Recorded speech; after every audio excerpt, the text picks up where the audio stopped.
Hey, Facebook Live. Hope you are doing well today.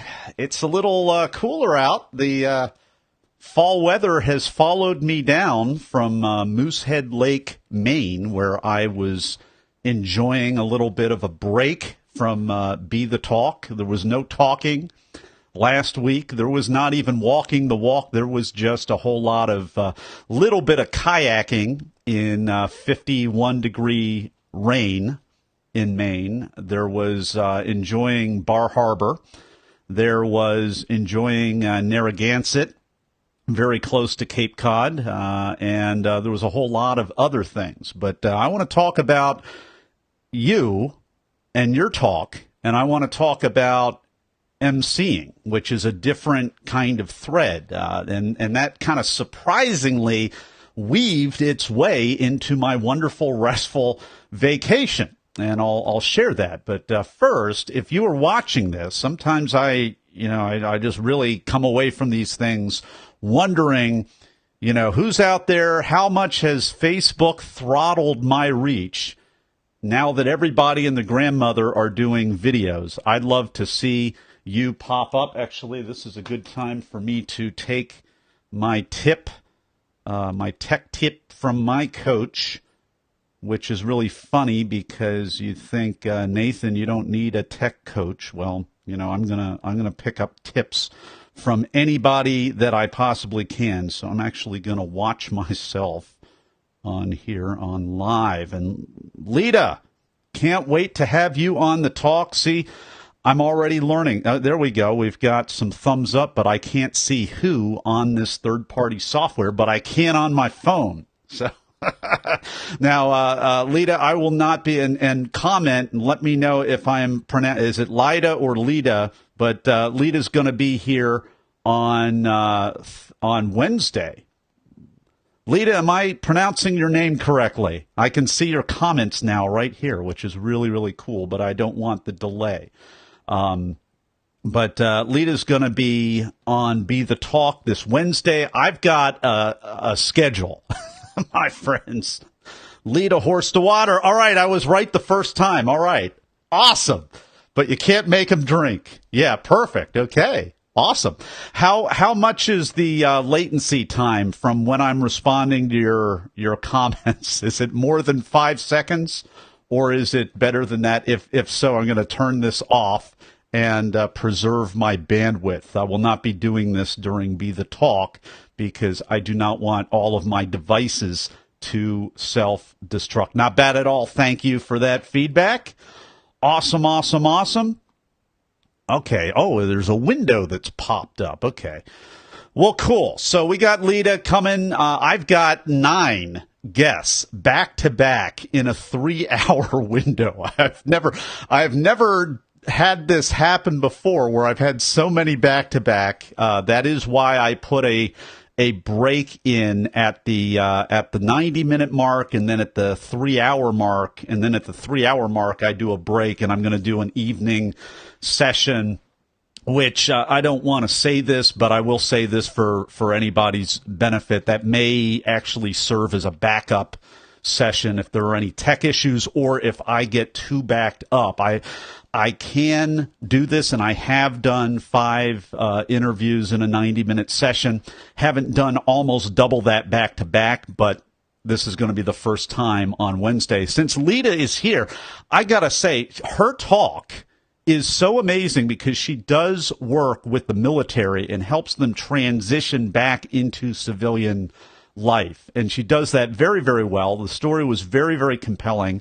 And my only regret for Wednesday is it's like we've got 9 people of Lita's caliber joining us, like really good talks, really focused. We've got another entrepreneur who has a YouTube channel with millions of viewers, who's done a really great job in that channel.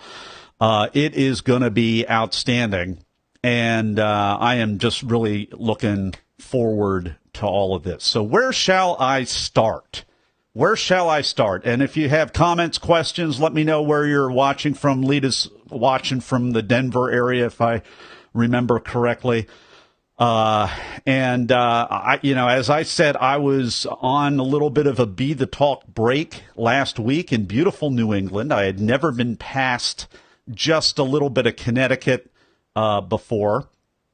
And then very briefly for one trip to Massachusetts, like maybe 30 some years ago. But I had my fill of the Northeast, and it was just wonderful. And unfortunately, we didn't see any live moose, but we did see a gutted, dead moose in one of the hunting camps that we stayed in. I didn't see any bald eagles. It was kind of a bummer. But just a lot of really great things. So we came back just a little bit early because we like to do that. So came back on Friday. A bunch of you were hosting, not LeaderCast, but Live to Lead, like my friend Steve Goebel up in Lancaster, one of the largest Live to Leads. And I want to speak to you guys that are hosting simulcasts. I mentioned it on the description.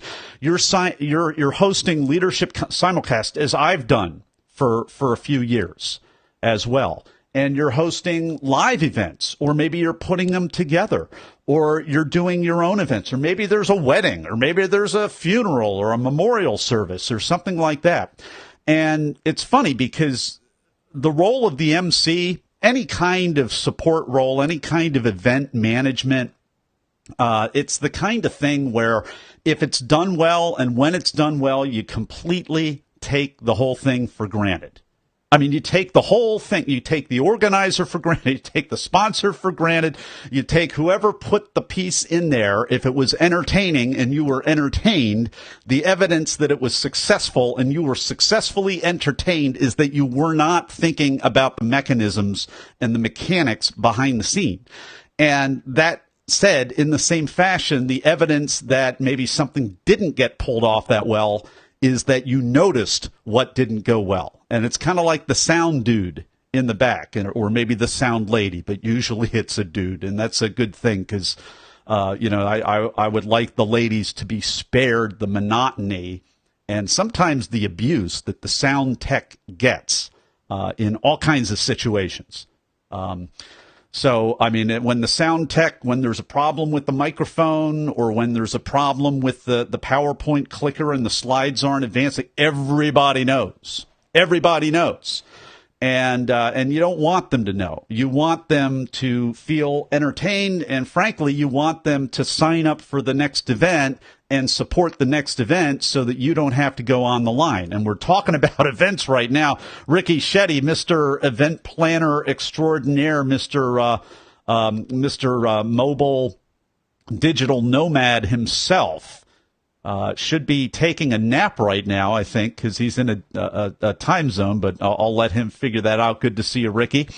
So, so I come back from the vacation because we needed some time. We came back a little early, and I get a little ping, and it's Chris Reese, who's the organizer over in TEDxHarrisburg. Now, Chris is a great guy, owns a digital agency, and Chris was the guy that gave me my first shot a year ago on the TEDx stage. And then Chris, I should have known, whenever I hear from Chris, he's usually upping the bar on me. When I hear from Chris Reese, he says, "Hey, I got an idea."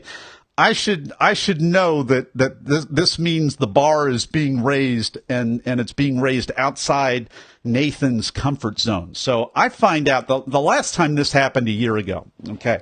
I was just floored to be in the same lineup as my friend Joyce, who was the chief technology officer for the Department of Agriculture. Okay. On, cabinet level stuff. And I interviewed her on Be the Talk in the first 20 episodes. So you can hear from Joyce there. I was amazed to be in the same room with an author who many people know, especially if you have a faith-based background in the 1990s or if you were homeschooled. There was another author. I'm just not even going to say his name just because sometimes I get funny, weird responses, but he wrote a book on dating and courtship, and that guy was in the room, and he was actually he gave a great talk. You can watch his talk. Josh Harris's talk. I'll give you his name. Josh Harris's talk. Some of you remember that name. He sold 20 million books. So what does this all have to do with last year? They spoke on the stage last year. I was in the room, but when Chris reaches out to me, he says, "Hey, Nathan, we want you to close." And I'm like, really? You want me to close the event? You want me to keep the people in the room? You don't want Joyce to keep people in the room? You don't want Josh, who sold 20 million books? You don't want? I mean, I would probably put the guy that sold the 20 million books in the room to close it, to keep the people in the room. But instead, it was me closing. So Chris, when I hear from Chris, he's one of these awesome people that we all need to have in our life, who kind of takes us up a notch or 10 beyond what we were thinking. So anyway, I get another ping from Chris. He's like, "Give me a call." I'm like, okay, give him a call, because it's been a year, and I had bought a ticket to go back. I figure that's the least I can do. That's the least I can do. It's a $55 ticket. Okay. So, I mean, everybody paid $55 to see me last year. Least I can do is, and the whole thing, I mean, it led to Be the Talk podcast and everything else I'm doing. Least I can do is pay $55 to see other people, like my friend, Beth, who was actually the first person in the line. There wasn't much of a line. So I don't know that I kept the people in the room last year. I shouldn't admit that. But Beth was in the line last year, and she was like, "Oh, that was great." And I'm like, "Well, what do you want to talk about?" Or hopefully I asked her that. I may have not even been thinking that way, but hopefully I did. But anyway, I about fell out of my chair about a month ago when I saw the lineup this year, and Beth is speaking yesterday, and she spoke yesterday. So I was like, that's it. I'm buying a ticket for sure. So I did. Chris says, "Ping me." I ring Chris, and basically, under 2 days, less than 2 days before the event, and they give me this amazing opportunity. It's kind of a short notice opportunity, but it's an opportunity to MC at TEDxHarrisburg yesterday. So literally, okay, this is interesting because I was kind of the last person on the stage last year, and then I was the first person on the stage this year, aside from another organizer who introduced me. So it's kind of interesting. There's a little continuity there, and certainly I tried to do the best that I can. And so what I'm going to do is kind of quickly try to take you back behind the scenes with how I was processing and what I was experiencing and all of that. Actually, I spent a lot of time this weekend, as you will, or you would, if if you had this sudden opportunity for you. So I want to show you all of my photos here. They're not my photos. They are my videos, because I decided that what I was going to do to prepare was kind of do a little meta preparation here. So I recorded all these videos. A few of them were during the event, just because I wanted to have a little bit of proof of concept videos. But I recorded a bunch of videos as I was preparing, starting when I just got the call. And it looks like I've got about 10 or 11 photos or videos in there and whatnot. And the reason I wanted to do that is I wanted to capture the knowledge, not only the knowledge, but the experience. I wanted to capture the experience of going through that so that I could share it with you, because if you're hosting your next event, or if you're, if you're going to be the MC at somebody else's event, you're probably not going to be, usually event organizers, they don't ask people who haven't done their own event to MC an event, because you kind of have to have planned a few events to really know the dynamics of what's going on. And certainly I have interviewed other people on Be the Talk podcast, and when I find out they were an MC, like Andrew Munns, I don't have the episode at my fingertips. But Andrew Munns was both a speaker and an MC, for an example. And so I did 2 interviews with him. I did 2 different episodes with him because I wanted to talk about his a very intimate and vulnerable talk that he talked about being on the edge of the fjord. And then I wanted to talk with him about MCing. I believe it was Jackson Hole TEDx, I believe. And talk about these dynamics because they're invisible dynamics. You've got energy in the room, you got relationships, you've got connection in the room, and then you have disconnection in the room. You have things that don't work. You have jokes that fall flat. You might even have, and this shouldn't ever happen with professionals, but I have read and I have seen, and I've got my chair on my earphone cord right there. We don't want that. I have seen posts here on Facebook. I've hundreds and hundreds of speaker friends, like you probably watching this, who are hosting events or they're speaking at events, or or trying to get on the stage at an event. And the great way to get on the stage at an event is host your own event, and then screen everybody else. And do that. That's a great way to do that. The downside is it costs a lot of money and resources and time to host your own event. And so there's disconnection that happens if things aren't done well. It's kind of like when everybody's entertained and when people are edutained and they're learning stuff. And, best thing of all is when there's actual transformation happening with these ideas we're spreading, or with whatever's going on with the simulcast or whatever it is. That's the best thing of all. But it doesn't happen easily. And if somebody just keeps yammering or making announcements or, talking about their book or what, things like that, people get disconnected. And the role of the MC is really to be the master of ceremonies and to connect the room and keep it connected and try to have a finger on the pulse of that.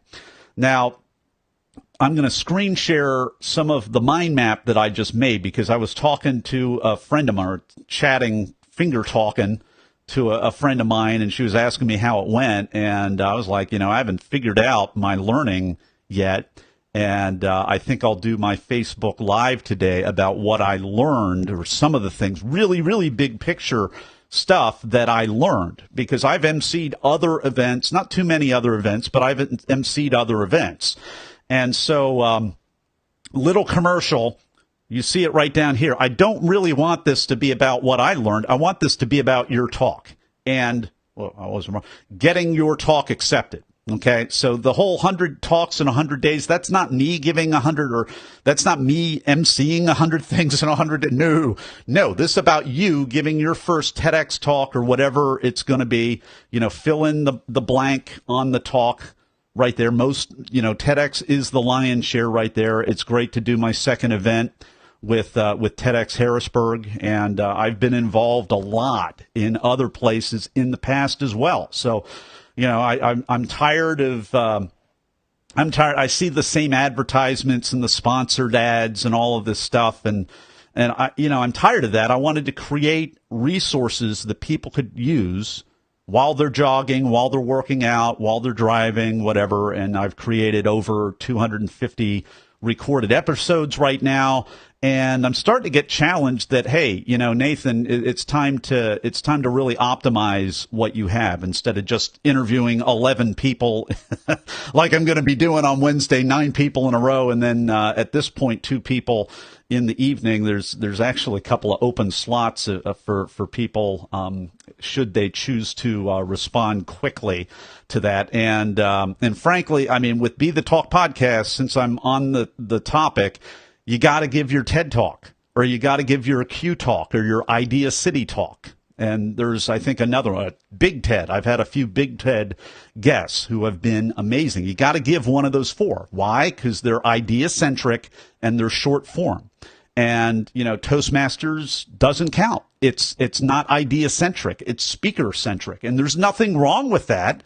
That's just not a branded talk. So if you haven't given a branded talk and you're saying, Nathan, I want to be on your podcast, and aren't you so elitist, and, you're kind of a jerk, Nathan, all of this, or my friend gave the valediction, or gave a graduation thing over at this call, that's great. Okay, but that doesn't fit the format of Be the Talk. Everybody wants to nominate other people. That's great if they've given one of these talks. And if you haven't, now I have a course called Get Accepted, and you can go through the course. It's a 5-day email course.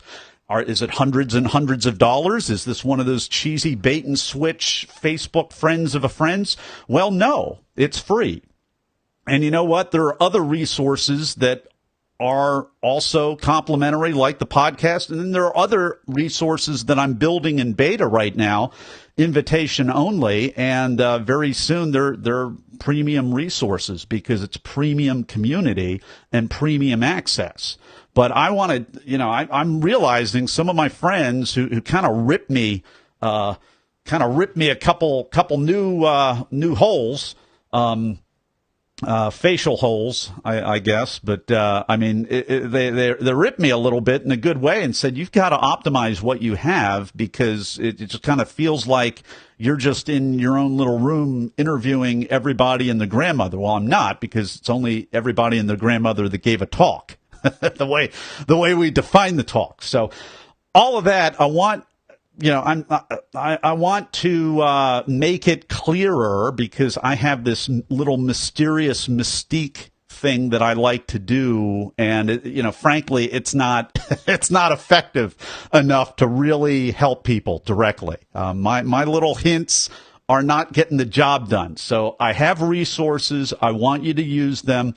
One of those resources is the 5-day, but another resource that is also not going to be free forever, but I'm going to give access to the videos as a add-on to that course for people that want that. It's absolutely free about the emceeing. And I almost forgot this. I wrote a giant blog post, 2-part blog post. It's about a little under 2,000 words in both parts, so that I have split it up, about being an MC. I did that on Saturday morning. I was like, oh my gosh, how long has it been since I actually wrote anything? This is hard. This took me like 50 times the effort as it normally would for me to interview the 11 people that I'm talking to on Wednesday. It was actually like 20 times, I'm exaggerating, but it felt like 20 times harder writing this stuff out. And now that I did all the thinking work to write that out, you can go on my wall. I think it's on my wall, or it's definitely on Be the Talk, or it's on the website. It's a blog post on the website, and you can read a lot of these thoughts. But before we do that, before you do that, let's just bring up the mind map here, okay? Because I'm just going to walk you through what I had. All right. And we got just making sure everything is looking okay and that we're not looking at things we shouldn't be looking at right here. Isn't that interesting? All right. Okay. Well, you can see enough right here. Okay, so I'm going to do some summary thoughts for you right here, right now on just big picture stuff, because I did all the detail stuff in this blog post. I really did. I got really, really detailed on the blog post. Guess what? I don't remember the details anymore. I'm zoomed out. And this is a great place to start, because zooming out is part of how you survey the landscape as an MC. All right. This is really only the second time. I shouldn't say this, but I will, because I want to be candid and transparent. This is only the second time. Is it the second time I've MC'd my own events? To a degree, but recently in the last 6 months, this was the second event that I emceed, which is that's fair amount of emceeing for somebody that doesn't bill himself primarily as an MC. So the first thing that you got to do is you have to have enough expertise to know what you don't know. And I think I talked about that here. Okay. And I'll talk about this. It's a very intuitive skill, which is the reason that nobody else really talks about this. I guess if you Google it, you'll find some stuff. But I haven't seen a whole lot of people talking about the role of the MC and getting to that kind of niche, because to really help MC, there aren't many MCs. All right, you have to be not just a speaker, but the non-speaker for the event. So the audience is kind of small. You know, the audience of people that are hosting events or speaking at enough events to be an MC or to be looked on about, to be the kind of the face of the program without being the face, because you want to make everybody else shine. That's kind of a small audience. So this is kind of a niche topic. And I actually got some really great feedback earlier this hour, actually, not even an hour ago. And she's like, Nathan, friend of mine, said, you know, this should be a premium course. Well, it probably will be a premium course, but for you, we're going through this right now on Facebook Live. So, you know, it's very, very intuitive. So that makes it very hard to articulate. And so I did the best I could. That's why it took me like 4 hours on Saturday morning to talk about this. All right. So I whittled it down. I zoomed out. And now we have these two little situations right now. You're going to have one situation or you're going to have the other situation. Okay. You're going to have a structured situation that you're going into, or you're going to have a not structured. Guess which one might be a little trickier. Okay. It's the one, actually, we're going to start with the structured, because that's a whole lot easier than not being structured. That means chaos. Okay. If you have the good fortune to be in a structured environment, you're going to have it a whole lot easier. All right. Now, where was I on Friday when Chris reached out to me and said, "Hey, we want you to MC"? Well, I'm assuming, even though it's a TEDx event, I'm assuming it's going to be pretty unstructured. So I'm talking, and this is probably a good thing that I did, and I would recommend that you do this as well. You want to call up, and when you're talking to that person, do not agree. My recommendation, do not agree. I'm not seeing a whole lot of extra activities, so I'm going to log back in here and make sure I'm not missing any comments. But make sure you do not agree, unless they're going to pay you like $1 million. Do not agree to do it until they send you all the background information that you need. And in a situation like a TEDx talk or any kind of, a smorgasbord of multiple speakers, then you are going to need to have a lot of information. You don't have the time to do research. You don't have the bandwidth, I will tell you that, to do the research. You don't have the capacity, frankly, to do the research. You know why? Because like a Live to Lead. Look at this, Steve Goebel. See, I didn't see that there. Oh, that just came in. Okay. Well, I already mentioned you with the shout out, Steve. So you got a little antenna on your head. How did it go on Friday, my friend? So, yeah. So, I mean, any kind of situation as an MC, you're going to introduce that person. And if you haven't even met the person, you're not going to know anything about them. And even if you have information on them, if you don't actually connect or have that opportunity, to me, it's not going to be as genuine as it could be. And maybe that doesn't make the difference. I think it makes a difference. And at the same time, some of these events have 20, 30, 40 speakers, and it's all but impossible, especially if they're kind of bringing you in later in the game. So that's where being an overanalyzer and a recovering perfectionist and a little bit of an introvert like me — I don't look like an introvert right now, but I am. I look like an extrovert, but it's because I'm talking to my camera right now on Facebook Live. It's a little maybe a character flaw of the introvert, but it's we get all jazzed up when there's nobody in the room. Go figure. But I mean, I just learned this from John Maxwell, one of my mentors. I mean, I learned this in Guatemala.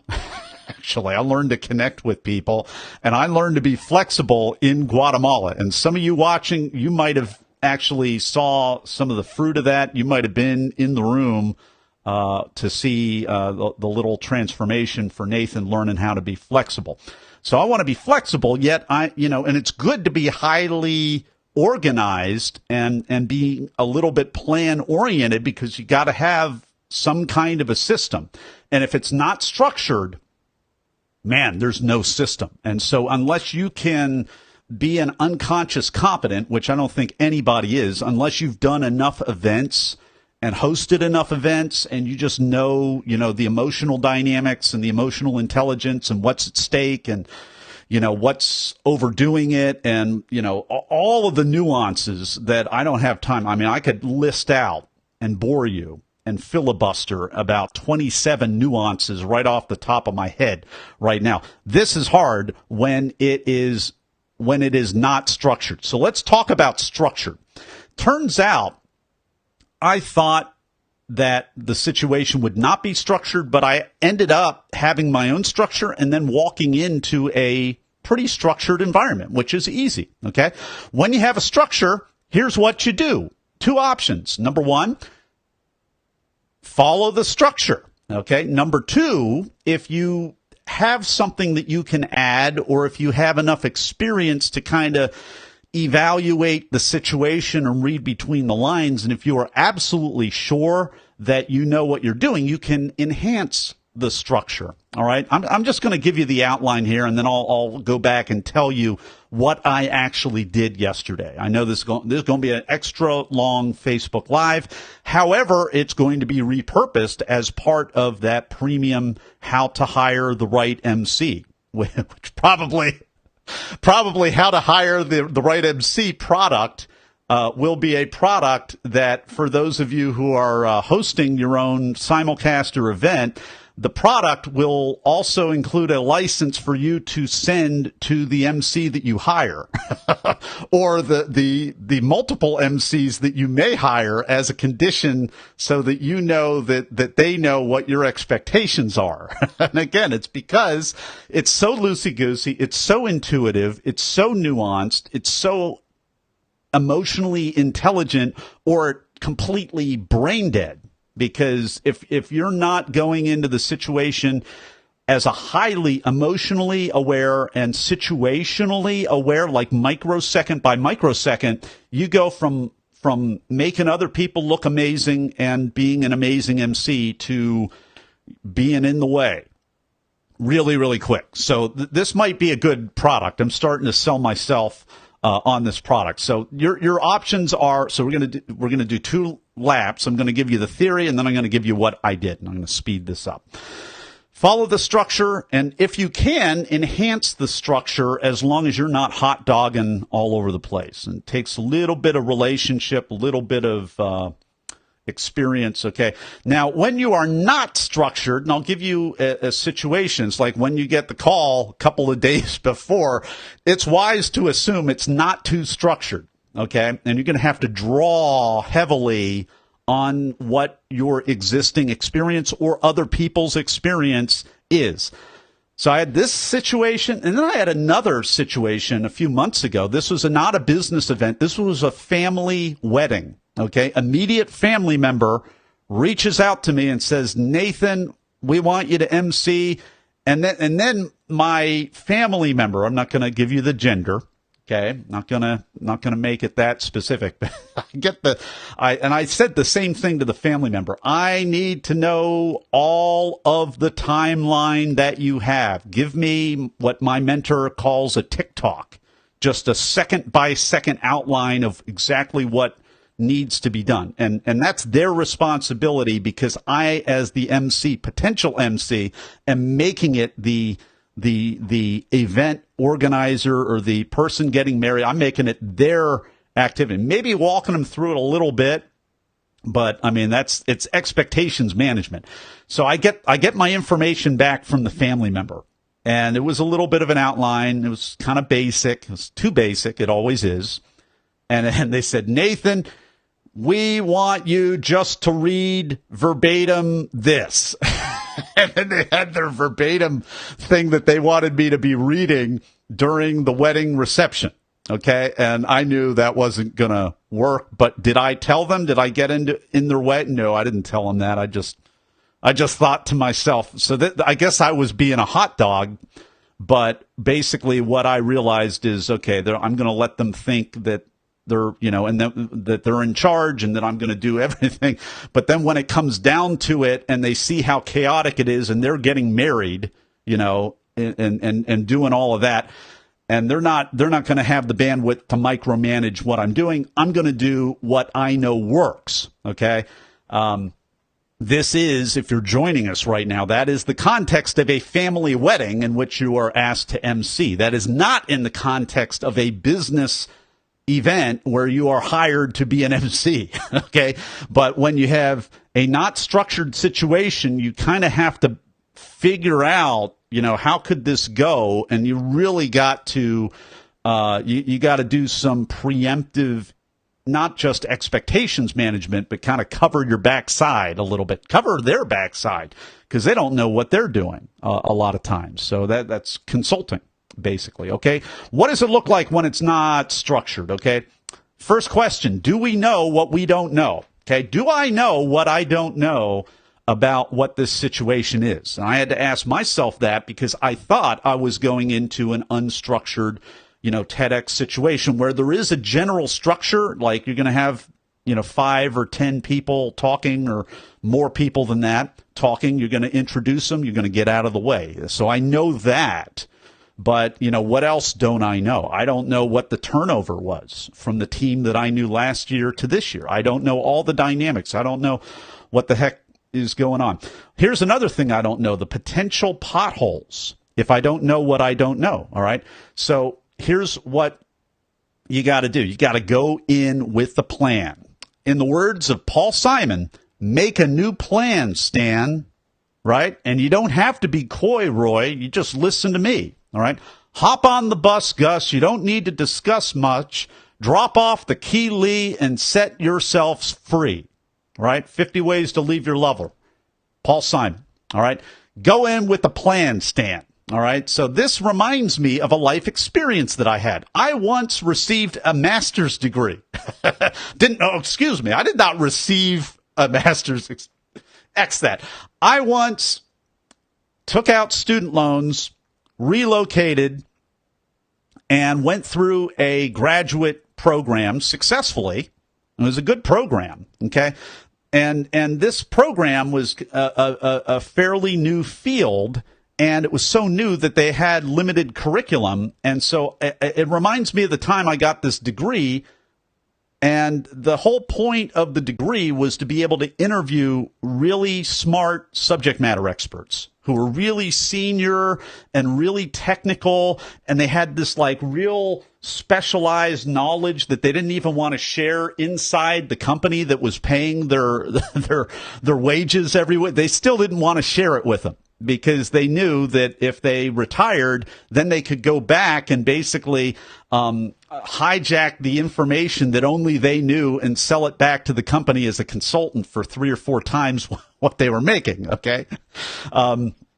That's basically the whole thing. So, I mean, I got this master's degree, and the whole point of the job is you have to interview subject matter experts. So, I didn't know how difficult, like they said in the program, that it's kind of hard and people can be a little guarded and they be a little crusty and unwilling and a little jealous and they don't know your deal. So, the program, the graduate program, they're just there to, they're there to crank out really good instructional designers. And it's a great program that I went to.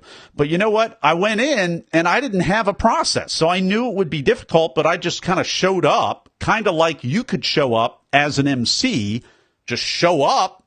But, what do I say? Give me the mic. Da-da, da-da. What do we do now? And if that's all you know, you're going to be crawling out of that place. If you don't know what you don't know and you don't have a process to figure out like a strategy, it's like behind enemy lines, all right? You're going to parachute out of a helicopter behind enemy lines. How are you going to get out of there? How are you going to get back out to safety and crawl back into your bed that night without a process to not have a black eye when you're introducing people, okay? Reminds me the time I got a master's degree, and the whole job was interviews with experts, and I didn't have a process together. All right. They didn't want to share their knowledge. They thought I was some kind of weird competitor. They didn't like me. They didn't like the situation. Really, what I ended up doing, writing a book. Okay. I came up with a process after a while. Okay. Now, I burned through a lot of relational equity that I didn't even have as a new, contractor. I wasn't even an employee because this field is very contract based. Why is it contract based? Because there's a huge turnover. Why is there a huge turnover? Why might that be? Well, maybe because subject matter experts don't want to share their knowledge, and executives haven't realized that instead of hiring, guys, I'm just going to tell you what I think. This is like 10 years old. I could have probably made millions of dollars with this information myself 10 years ago if I'd said this 10 years ago. Executives don't realize, they must, because they see the bills to the headhunter companies and they see the churn and the turnover, even with good designers. That's why. So I wrote a book. I came up with a process. Then I wrote a book about the process. Then I started teaching the process in graduate school. Then I realized that, hey, I don't really like teaching graduate school anymore. My whole life, I want to be a college professor. Now I'm a college professor teaching all these courses, and now I'm not like it. Who the heck just gave me a like? Who are you? Identify yourself in comments. Yeah, is this resonating with anybody? There's some other great thought leaders out there and podcasters who are former college professors. And it's great because instead of the college or the university owning the audience, we get to build our own audience and we get to say whatever we think instead of what we're told to say or what we're told to teach about. So I wrote a book on the process. Here's my point. The book I wrote 10 years ago.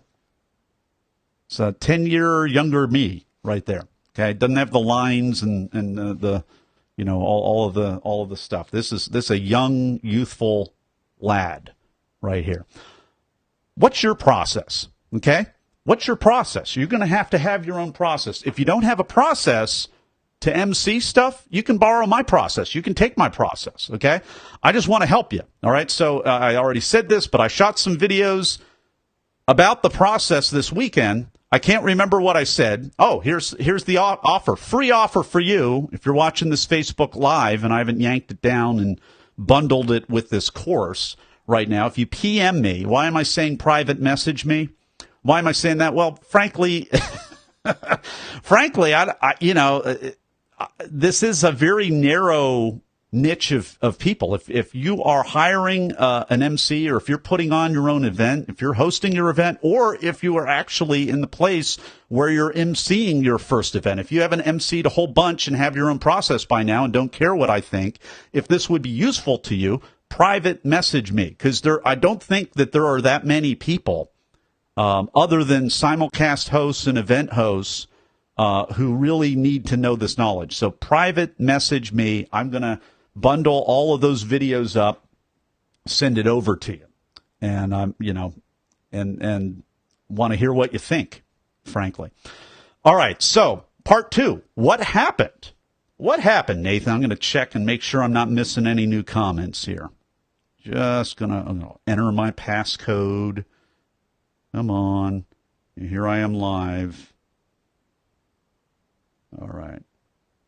Okay. What actually happened? Well, let's go back. All right. So highly intuitive situation. You got 2 types of situations, a structured situation and a not structured. I believed when I got the call from the event organizer, I thought, hey, this is getting pretty close. This is less than 2 days left. This is not going to be structured. So what did I do? I created my own process. All right. Here's what I did. I required, as I said before, the organizer to email me ASAP all the information that he had, and more than all the information. I actually specified more than all the information you had. And I actually got some information back. And frankly, it wasn't all that much, but at least I got some information. So what else did I do? I actually got the information. Now, I know something about bios from doing Be the Talk podcast. And I know this.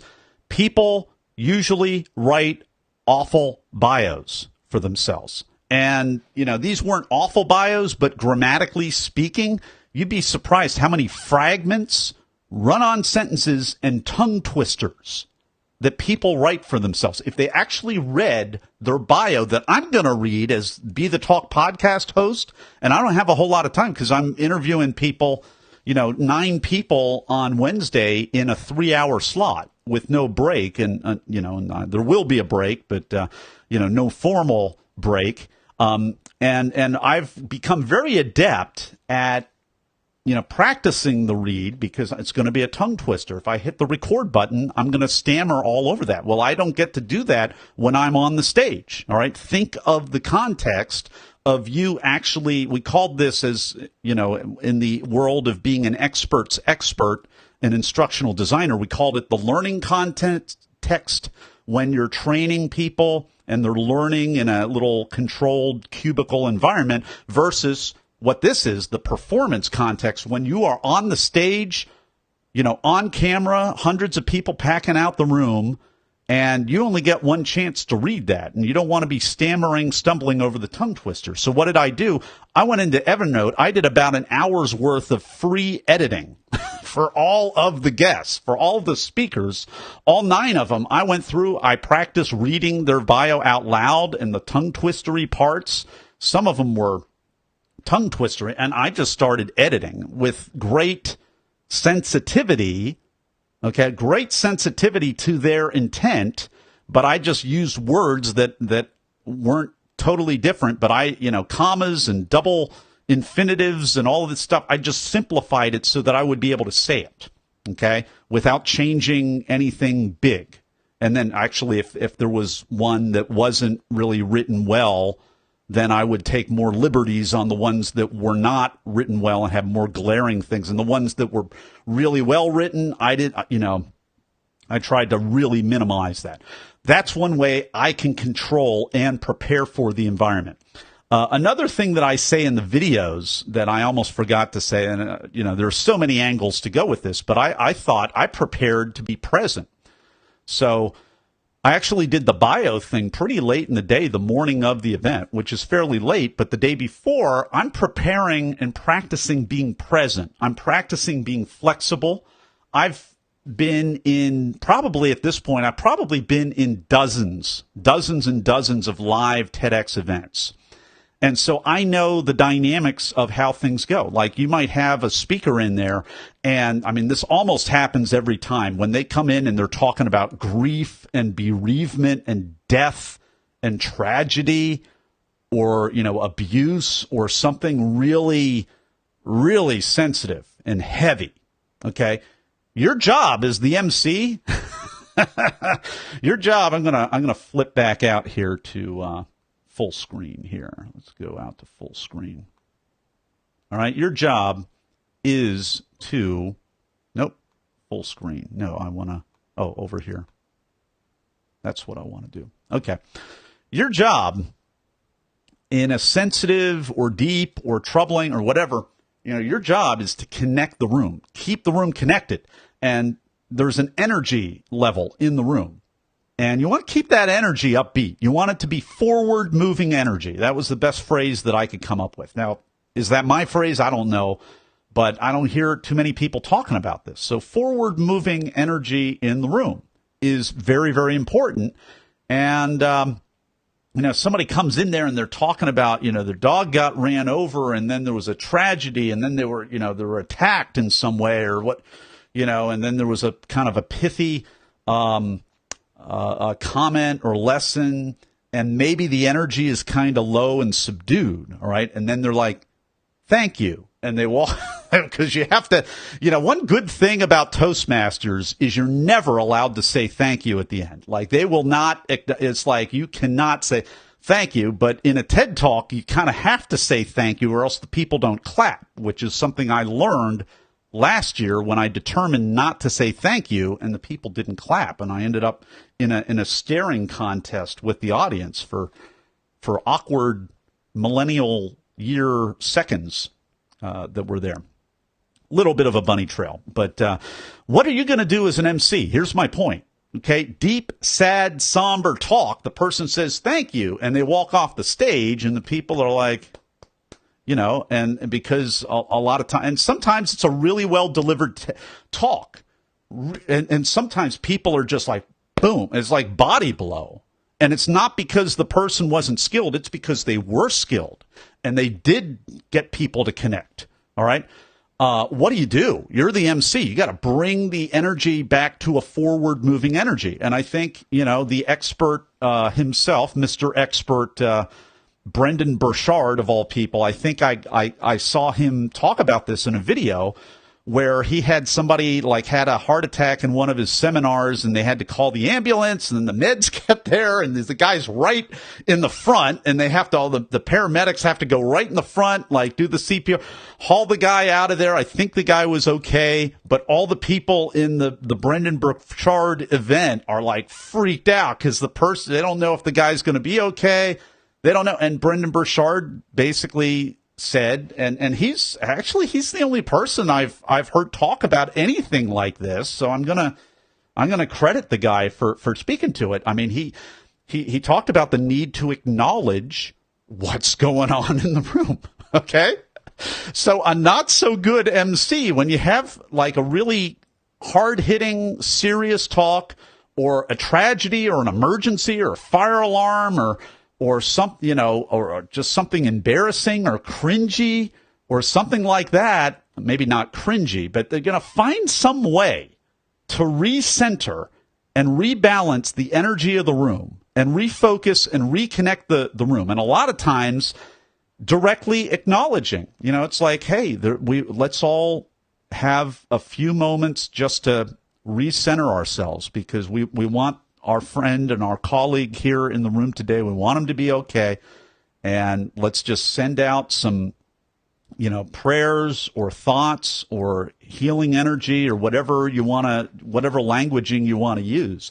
But you got to reconnect the room. You got to acknowledge and make it safe for everybody to acknowledge what's going on or what just happened, so that they can move forward. Because if you don't acknowledge it, nobody's going to listen to the next few speakers, because they're going to be wondering, hey, how'd that guy end up? Oh, I hope he's okay. It's not distracting. That needs to be addressed. So that's part of the MC, and there's a long trail. That's what I was preparing to do. I was thinking about all of the situations I've been in. I've been in situations where there are tech issues, been in situations where the person had to restart, not because of any problem they did, but there was a tech issue or the camera wasn't working and they had to restart their whole talk, or there was some kind of sound issue, or maybe they freaked out and had stage fright really, really bad, or their mouth clammed up and they needed to drink water, literally drink water. So an effective master of ceremonies, you're going to set the tone for the room. You're going to set the environment. You're going to acknowledge things. So just one example, and I'm going to move on, and we're going to start wrapping up here. But one thing that I did do, I will say this. When I got there, I knew it was a structured event because I was handed a bunch of little cards. Now, unfortunately, the cards were smaller than this 4x6 card. They were a little, they were a 4x6. It was about 10-point font. And I have my contacts in, and I'm not used to, I usually just put my glasses on. So I'm squinting. I'm like, is this going to be a Steve Harvey Miss America moment or Miss Universe moment? You remember when it was a snafu, and he recovered very, very well, because he's awesome. Steve Harvey is amazing, and his community is amazing, and rallied behind him. But it was a design issue. The font was small.